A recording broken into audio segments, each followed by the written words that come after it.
എല്ലാ കൂട്ടുകാർക്കും നല്ലൊരു ദിവസം ആശംസിച്ചുകൊണ്ട് മാമ്പഴത്തിന്റെ പുതിയ വീഡിയോയിലേക്ക് സ്വാഗതം. നമുക്ക് നേരെ ഉണ്ണിമോടെ അയ്യപ്പസ്വാമിയുടെ ഇന്നത്തെ നല്ലൊരു വിശേഷം കണ്ടാലോ. അങ്ങനെ ഇന്നത്തെ വിശേഷത്തില് ഉണ്ണിമോളും ആതിരെ അങ്ങനെ അഖിൽമോനും എല്ലാരും കൂടെ കൂടിയിട്ട് ടൂർ പോകാനായിട്ട് തുടങ്ങുകയാണ്. ഈ സമയത്ത് അഖിൽമോൻ ചോദിച്ചു, അല്ല വല്യച്ച നമ്മൾ എങ്ങോടെ പോണേന്ന് ചോദിക്കുകയാണ്. ഇത് കേട്ടപ്പോ ജയൻ പറഞ്ഞു, അതെ നമ്മൾ പോകുന്നൊരു ഫോറസ്റ്റിലേക്കാന്ന് പറയണ. ഫോറസ്റ്റിലേക്കാ? അതെ, അവിടെ ഒരു ഫോറസ്റ്റ് ഉണ്ട്. ആ ഫോറസ്റ്റിൽ പോകണ അവിടെ കാണാൻ കുറെ കാഴ്ചകളൊക്കെ ഉണ്ട്. അത് മാത്രമല്ല അതിന്റെ താഴെയായിട്ട് വാട്ടർഫോൾസ് ഒക്കെ ഉണ്ടെന്ന് പറയാം. പെട്ടെന്ന് അഖിൽമോൻ ചോദിച്ചു, അല്ലേ വലിച്ച വാട്ടർഫാൾസിൽ കുളിക്കാനൊക്കെ പറ്റുമെന്ന് ചോദിക്കാം. അതിനെന്താ, അഖിൽമോന് കുളിക്കണമെന്ന് വിനോദ് ചോദിക്കാം. എനിക്ക് നീന്തി കുളിക്കണമെന്ന് പറയാം. ഇത് കേട്ടതും അനസൂയ പറഞ്ഞു, എന്നാലെന്താ നമുക്ക് ഇറങ്ങി കുളിച്ചു കളയാന്ന് പറയണം. എന്നാ ശരി, എല്ലാരും കൂടെ അങ്ങോട്ട് ഇറങ്ങിയേക്കാന്നും പറഞ്ഞ അങ്ങനെ കാറെ കയറാൻ തുടങ്ങുന്ന സമയത്താണ് ഗിരിദേവനും ബാവരും കൂടെ വരുന്നുണ്ട്. ഉണ്ണിമോള് പെട്ടെന്ന് എന്തേ ഗിരിദേവൻ വരുന്ന പറയണം. അപ്പൊ അനസൂയ പറഞ്ഞു, കൃത്യസമയത്ത് തന്നെ അവരെത്തിയില്ലോ എന്ന് പറയാം.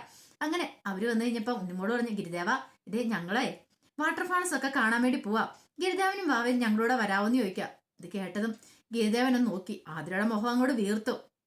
ആ മിനിയുടെ അതേ സ്വഭാവമാണ് ആതിരയ്ക്കും കിട്ടിയിരിക്കണേ. പെട്ടെന്ന് ഗിരിദേവൻ പറഞ്ഞതേ, ഞങ്ങൾ വന്നിട്ടുണ്ടെങ്കിൽ ഒരു പക്ഷെങ്കിൽ വേറെ പലർക്കും ഇഷ്ടപ്പെടത്തില്ല എന്ന് പറയാം. അതൊന്നും കുഴപ്പമില്ല, ഇവിടെ ആർക്കും ഇഷ്ടപ്പെടായികൊന്നുമില്ല. ഗിരിദേവനും വാവനും ഞങ്ങളോടെ വാ, എല്ലാരും കൂടെ ഉണ്ട്, എന്ത് രസമായിരിക്കും എന്ന് പറയാം. അൻസൂയ പറഞ്ഞു, ശരിയാ ഗിരിദേവ, ഗിരിദേവനും വാവനും കൂടെ വാ, ഞങ്ങളോടൊപ്പം വരാൻ പറയാണ്. ഗിരിദേവനും വാവരും അങ്ങനെ സമ്മതിച്ചു. എന്നാ ശരി, ഉണ്ണിമോളുടെ ആഗ്രഹമല്ലേ, എന്നാ ശരി വരാന്ന് പറയാണ്. ഈ സമയത്ത് ആതിര പറഞ്ഞു, അതെ ഉണ്ണിമോളെ വിളിച്ചിട്ട് പറഞ്ഞു, ഇവരാരാ നിന്റെ? അതെന്താ, ഇവര് എന്റെ ഫ്രണ്ട്സ് അല്ലേ? അതെ, ഇത് കുടുംബക്കാരായിട്ട് പോകുന്നതാണ്, ഫാമിലി ആയിട്ട് പോകുന്ന ട്രിപ്പാ, അതിന്റെ ഇടയ്ക്ക് പുറത്തുനിന്നുള്ള ആൾക്കാർ വേണ്ടെന്ന് പറയാം. പെട്ടെന്ന് അനസൂയ പറഞ്ഞു, നീ എന്താ ആതിരെ പറയണേ? ഗിരിദേവനും ബാബരും നമ്മുടെ കുടുംബത്തിലുള്ളവരെ പോലെ തന്നെയാ, അവരെ വേറിട്ട് ഇതിലായിട്ടും കണ്ടിട്ടില്ല. അത് ഇപ്പം അമ്മയാണല്ലോ ശരി, ഉണ്ണിമോളാണല്ലോ ശരി, ഞാനോ വിനോദേണ്ണോ ഞങ്ങൾ എല്ലാവരും അങ്ങനെ കാണുന്നതെന്ന് പറയാം. എന്തൊക്കെയാണല്ലോ ശരി, ഫാമിലി ആയി പോകുന്ന ട്രിപ്പിന് ഇവരെ കൊണ്ടാൻ പറ്റില്ലെന്ന് പറയാം. ഈ സമയം ഉണ്ണിമോള് പറഞ്ഞു, ആതിര ചേച്ചി എന്താ പറയണേ? ഗിരിദേവനും ബാബരും വന്നുകൊണ്ട് ആതിര ചേച്ചിക്ക് എന്താ കുഴപ്പമിരിക്കണേ? വിനോദ് പറഞ്ഞു, വണ്ടിക്കകത്ത് ഇഷ്ടംപോലെ സ്ഥലം ഉണ്ടല്ലോ, അവരും കൂടെ വന്നോട്ടെ എന്ന് പറയാം. വേണ്ട, അവര് വരണ്ടാന്ന് പറയാം. അവര് വന്നിട്ടുണ്ടെങ്കിൽ ഈ ട്രിപ്പിന് ഞാനില്ലാന്ന് പറയാം. ഇത് കേട്ടതും ഉണ്ണിമോൾക്ക് വല്ലാത്ത വിഷമായി. ഗിരിദേവൻ പറഞ്ഞു, അതെ ഉണ്ണിമോള് വിഷമിക്കണ്ട, ഉണ്ണിമോള് പോയിക്കോട്ടോ. ഗിരിദേവനും കൂടെ കുഴപ്പമില്ലാന്നേ, ധൈര്യമായിട്ട് പോയിട്ട് വാ. ഗിരിദേവനും ബാബരും കൂടെ ഉണ്ടായിരുന്നെങ്കിൽ ഉണ്ണിമോൾക്ക് വല്ലാത്ത വിഷമം, അതൊന്നും സാരമില്ലെന്ന് പറയാണ്. പിന്നീട് ഗിരിദേവനും ബാബരും കൂടെ പോവാണ് അങ്ങോട്ട്. അനസൂയക്കും വല്ലാത്ത വിഷമായിപ്പോയി. ഓരോ പിടിവാശികള്. ദേ ഒരു കാര്യം പറയാൻ മിനി ചേച്ചി, ഇപ്പൊ തന്നെ ഈ ആദ്യയുടെ പിടിവാശി അങ്ങോട്ട് കുറച്ച് വെച്ചേക്കണം കേട്ടോ. പെൺകുട്ടികളാണെന്ന് പറഞ്ഞ് ഇതുപോലെ ഒരു പിടിവാശി പാടില്ലെന്ന് പറയാ. ഇത് കേട്ടപ്പോ പെട്ടെന്ന് മിനി പറഞ്ഞു, അതിപ്പോ ആദ്യം പറഞ്ഞാൽ എന്താ തെറ്റിരിക്കുന്നത്? ഫാമിലി ആയിട്ട് പോകുന്ന ട്രിപ്പല്ലേ, അതിനകത്ത് ഇപ്പൊ അവരെ ഉൾപ്പെടുത്തേണ്ട കാര്യമുണ്ടോ?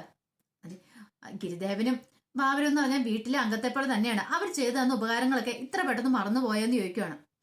ഈ സമയം ജയൻ പറഞ്ഞു, ഇനി ഇപ്പൊ നിങ്ങൾ എല്ലാരും കൂടെ തർക്കിച്ച് വെറുതെ കൊളമാക്കണ്ട, കയറാൻ പറയണം. അങ്ങനെ എല്ലാരും കൂടെ യാത്ര ചെയ്യോ. ഈ സമയത്ത് ഉണ്ണിമോൾ ഇങ്ങനെ മിണ്ടാതിരിക്കോ. ആതിര ചോദിച്ചു, എന്താ ഉണ്ണിമോളെ നീ എന്താ മിണ്ടാതിരിക്കണേന്ന് ചോദിക്കാം. ഒന്നുമില്ല, എനിക്കറിയാം, അവരെയോ വരാത്തതിന്റെ ദേഷ്യമായിരിക്കും നിനക്ക് എന്നോടല്ലേ. എനിക്ക് ഇപ്പോഴല്ലേ കാര്യം മനസ്സിലായത്. അല്ല, അവരെ കൂട്ടിക്കൊണ്ട് പോകാൻ അവര് നിന്റെ ആരോ? ഓ, ഇനിയിപ്പൊ അവരും കൂടെ വന്നാലോ നിനക്കൊരു സമാധാനം ഉണ്ടായിരുന്നുള്ളല്ലേ. നിന്നെ ഇങ്ങനെ ഈ ചീത്തയാക്കുന്ന ആരാന്നറിയാവോ? മുത്തശ്ശിയും പിന്നെ ഈ പറയുന്ന ഗിരിദേവനൊക്കെ കൂടിയാ നിന്നെ വലിയ ആളാന്ന് പറഞ്ഞ് വെച്ചോണ്ട് നടക്കല്ലേ. അപ്പൊ അതുകൊണ്ടായിരിക്കും എന്ന് പറയാം. പെട്ടെന്ന് ഉണ്ണിമോള് പറഞ്ഞു, ദേ വെറുതെ എന്നോട് വഴക്കിന് വരണ്ട കേട്ടോ എന്ന് പറയാം. അങ്ങനെ അവർ രണ്ടുപേരും കൂടെ അങ്ങനെ സംസാരിച്ചുകൊണ്ടിരിക്കുമ്പോ പെട്ടെന്ന് അനസൂയ പറഞ്ഞു, അതെ ഈ ആതിരയ്ക്ക് എന്തിന്റെ സ്വഭാവം അത്? ആതിര എന്താ ഇങ്ങനെ വരുന്നേ? ദേ പറഞ്ഞു നിർത്തേണ്ട സമയമായി കേട്ടോ മിനി ചേച്ചി, ഇവിടെ ഇങ്ങനെ ഇനി വിടല്ലേ, കാരണം എല്ലാ പിള്ളേരോടും വഴക്കുണ്ടാക്കുന്ന ഒരു സ്വഭാവം. പെട്ടെന്ന് മിനി പറഞ്ഞു, എന്റെ മോൾക്കൊരു കുഴപ്പമില്ല, ഉണ്ണിമോളൊക്കെ കുഴപ്പമെന്ന് പറയാണ്. അതെ, ഇനിയിപ്പൊ അങ്ങനെയല്ലേ പറയുള്ളൂ. ഇങ്ങനെ വഴക്കടിച്ചുകൊണ്ടിരിക്കുന്ന സമയത്ത് വിനോദ് പറഞ്ഞു, ഒന്ന് നിർത്തുന്നുണ്ടോ? ജയൻ പറഞ്ഞു, അതെ പിള്ളേർ തമ്മിലുള്ള പ്രശ്നം അവര് തീർക്കട്ടെ, വലിയവർ അതിനകത്ത് കയറി ഇടപെടുമ്പോഴാണ് പ്രശ്നം ഉണ്ടാക്കുന്നത്. അതുകൊണ്ട് ഇനി ആ വിഷയം കൂടെ വിട്ടേക്കാൻ പറയണം. പിന്നീട് പറഞ്ഞു, ഒരു കാര്യം ചെയ്യും, എന്തിനെങ്കിലും നമ്മൾ ട്രിപ്പ് പോകല്ലേ, എല്ലാരും ജോളിയായിട്ട് പോണ്ടേ, ആരെങ്കിലും ഒരു പാട്ട് പാടാൻ പറയണം. ഈ സമയം അഖിൽമോനോട് അനസൂയ പറഞ്ഞു, അഖിൽമോൻ ഒരു പാട്ട് പാടാൻ പറയണം. എനിക്ക് പാട്ട് പാടാൻ അറിയില്ല എന്ന് പറയാം. പെട്ടെന്ന് പറഞ്ഞു, എന്നാ ഉണ്ണിമോളൊരു പാട്ട് പാട്. ഉണ്ണിമോളൊന്നും മിണ്ടിയില്ല. പെട്ടെന്ന് ആതിര പറഞ്ഞു, അതെ ഉണ്ണിമോള് പാടിയിട്ടുണ്ടെങ്കിൽ ഞാൻ ഇപ്പൊ ഇവിടെ നിന്ന് ഇറങ്ങി പോകുന്നു പറയാ വണ്ടിയെന്ന്. ഇത് കേട്ട അനസൂയ, നീ എന്തൊക്കെയാ വർത്താനോ പറയണേന്ന് ചോദിക്കുക. അതെ അവള് പാട്ട് പാടിട്ടുണ്ട്, ഞാൻ ഇവിടെ നിന്ന് ഇറങ്ങി പോകുന്നു പറയാം. ഉണ്ണിമോൾക്ക് എന്തോ വല്ലാത്തൊരു ബുദ്ധിമുട്ട് തോന്നി. അനസൂയ, നീ കണ്ടില്ലേ അവളുടെ അഹങ്കാരം കണ്ടില്ലേ, പാടുകയില്ല, പാടുന്നൊട്ട് പാടിക്കുകയില്ല, എന്നാ നീ ഒരു പാട്ട് പാട്. ഇവിടെ ഒരു പാട്ടും വേണ്ട, കൂത്തും വേണ്ട, ഒന്നും വേണ്ട, മിണ്ടാതെ എല്ലാരും കൂടെ പോയാൽ മതി എന്ന് പറയാം. വിനോദിനൊക്കെ നല്ല ദേഷ്യം വരുന്നുണ്ട്. പക്ഷെ എന്തെങ്കിലും ചെയ്യാൻ പറ്റുമോ? ചേട്ടന്റെ കൊച്ചായി പോയില്ലേ, സഹിച്ചങ്ങോട്ട് പോവാണ്. ഈ സമയത്ത് അന്നപൂർണേശ്വരി ദേവിയുടെ ക്ഷേത്രത്തില് അന്ന് ബാലികാദേവിനെ തെരഞ്ഞെടുക്കുന്ന ചടങ്ങാണ്. കുറുപ്പ് സാവിത്രിയും അവരൊക്കെ വന്നിട്ടുണ്ട്. ഈ സമയത്ത് കുറുപ്പ് മോളോട് ചോദിച്ചു, അല്ല വൈഷ്ണവി മോള് രാവിലെ എത്തുമെന്ന് ചോദിക്കുകയാണ്. കാരണം ബാലികാദേവിനെ തെരഞ്ഞെടുക്കാനുള്ള ചടങ്ങില് അവളുടെ പേരും എഴുതിയിട്ടുണ്ട്. ഒരുപക്ഷെ അവൾക്കാണ് നറുക്ക് വീഴുന്നെങ്കിൽ അവളെ ബാലികാദേവി ആക്കണമല്ലോ. അതെ, ഡ്രൈവറോട് ഞാൻ വിളിച്ചു പറഞ്ഞിട്ടുണ്ട്. ഡ്രൈവർ രാവിലെ തന്നെ അവിടുന്ന് ഇങ്ങോട്ട് കൊണ്ടുവരുമെന്ന് പറയാണ്. അവളെ പേടിക്കണ്ട അച്ഛാന്ന് പറയാണ്. ഈ സമയത്താണ് തിരുമേനി അങ്ങോട്ട് വന്നത്. അപ്പൊ തിരുമേനി ചോദിച്ചു, അല്ല തിരുമേനി, ബാലികാദേവിയുടെ നറുക്കെടുപ്പ് നടത്താറായെന്ന് ചോദിക്കണം. അതെ, ഇപ്പൊ തുടങ്ങാറായെന്ന് പറയാം. അല്ല പിന്നെ നിങ്ങൾക്കറിയാലോ, പൗർണമി ദിവസം നടത്തുന്ന ഒരു ചടങ്ങാണിത്. ചടങ്ങ് എന്ന് പറഞ്ഞാൽ 2-3 ദിവസത്തെ ചടങ്ങ്. അതിപ്പോ അറിയത്തില്ലാത്തവർക്കായിട്ട് വേണമെങ്കിൽ ഞാൻ ഒന്നുകൂടെ പറഞ്ഞേക്കാം. ഇവിടെ കൂടിയിരിക്കുന്ന എല്ലാവർക്കും തന്നെ അറിയായിരിക്കും. കാരണം എല്ലാവരും ആ പൗർണമി പൂജയിൽ പങ്കെടുക്കുന്ന ആൾക്കാരാണല്ലോ എന്ന് പറയാം. അപ്പൊ കൂടി നിൽക്കുന്ന ആൾക്കാർ വേണം, ശരിയാ, ഞങ്ങൾ വർഷങ്ങളായിട്ട് അതിനകത്ത് പങ്കെടുത്തുകൊണ്ടിരിക്കുന്ന ആൾക്കാരെന്ന് പറയാം. ഈ സമയം തിരുമേനി പറഞ്ഞു, എന്നാലും ഞാനൊന്ന് പറഞ്ഞേക്കാം. പണ്ട് കല്ലേറ്റുംകരയിലെ ഇല്ലത്തെ ഒരു തിരുമേനി, അദ്ദേഹത്തിന് മനസ്സിൽ വല്ലാത്ത വിഷമമായിരുന്നു. അങ്ങനെ തന്റെ വിഷമങ്ങളൊക്കെ മാറാനായിട്ട് അന്നപൂർണേശ്വരി ദേവിയുടെ നടയിൽ വന്ന് 3 രാത്രി 3 പകലും അദ്ദേഹം ഒരേ ഇരിപ്പ് തന്നെ ദേവിയെ ധ്യാനിച്ചിരുന്നു. അങ്ങനെ ദേവി അദ്ദേഹത്തിന് മുന്നിൽ പ്രത്യക്ഷപ്പെട്ടു. അതൊരു ബാലികയുടെ രൂപത്തിലായിരുന്നു. എന്നിട്ട് പറഞ്ഞു, അതെ, നാളെ പൗർണമിയാണ്. പൗർണമിയുടെ അന്നും കൂടെ നീ ഇങ്ങനെ ധ്യാനിച്ചിരിക്കുക. നീ ദേവീനെ മാത്രം മനസ്സിൽ കരുതിയിരിക്കുക. നിന്റെ വിഷമങ്ങളും സങ്കടങ്ങളും എല്ലാം മാറുമെന്ന് പറഞ്ഞു. അങ്ങനെ തിരുമേനി അങ്ങനെ ചെയ്തു. പിന്നീട് അദ്ദേഹത്തിന്റെ സങ്കടങ്ങളും ദുരിതങ്ങളും എല്ലാം മാറി. ദേവി അദ്ദേഹത്തെ അനുഗ്രഹിച്ചു.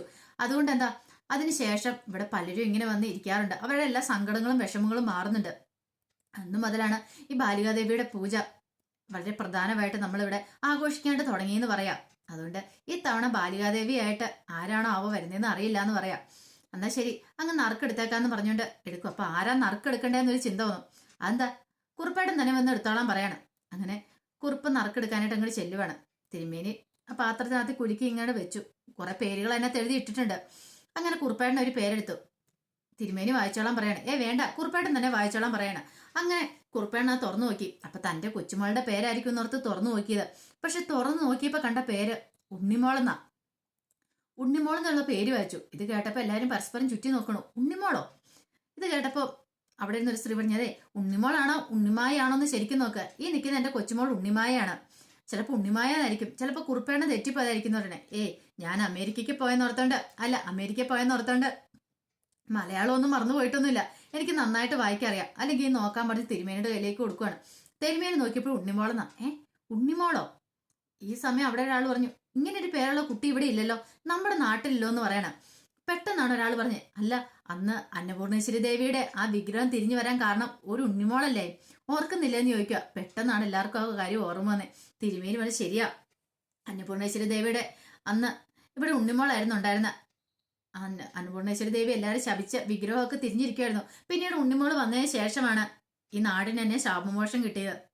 പെട്ടെന്ന് കുറുപ്പേട്ടൻ പറഞ്ഞു, അങ്ങനെയാണെങ്കിൽ ഉണ്ണിമോൾ ഇവിടെ വരണമെന്ന് പറയാം. ഉണ്ണിമോളെ വിളിച്ച് കാര്യം പറ കുറുപ്പേട്ടാന്ന് പറയാം.